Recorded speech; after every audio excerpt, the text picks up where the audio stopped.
fell into teaching. I worked for the Xerox Corporation, where I had a degree in organizational management.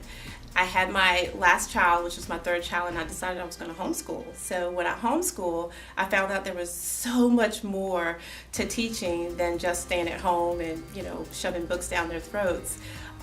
So I decided that I was going to go online and find Georgia Cyber Academy, where I was an assistant teacher. I loved it. One of the things that I really loved about Georgia Cyber Academy, which was an online public school, was the students could go online, go into an online classroom, and be with their teacher and learn so much more than just what book and paper or the brick and mortar school would offer.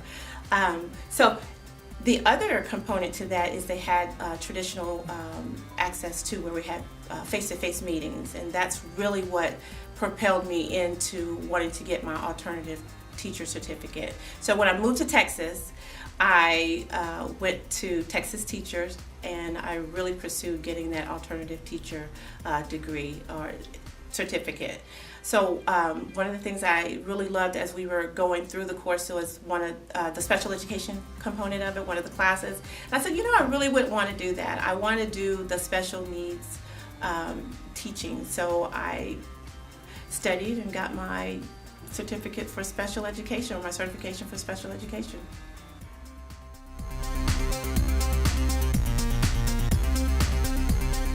I mentioned that I was a special education teacher, so that gives me many different roles in the classroom.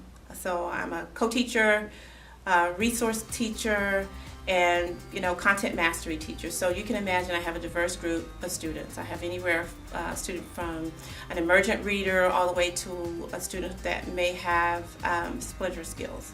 So the technology has to fit that student. So my favorite technology tool is whatever tool will help my student be most successful in the classroom.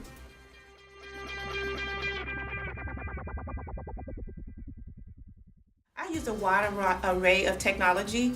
Again, I have a diverse group of students, and so they can get their hand. You can't really go too far in my classroom without putting your hands on a piece of technology or accessing some type of technology tool. I have the iPad, I have a desktop, I have laptops, I have listening stations where I have, the music, flip cameras, you name it, I have it in my classroom. And so that's kind of what I use, and a lot of apps as well.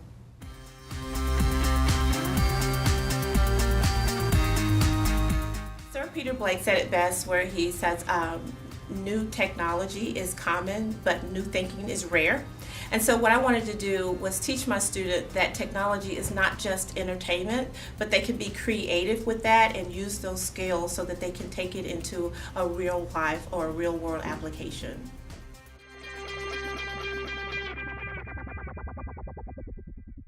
Okay, I'm a gamer. Yes, I admit it. I feel like that I'm with one of the self-talk groups where you have to talk about it. Yes, my name is Pamela Eaton, and I'm a gamer.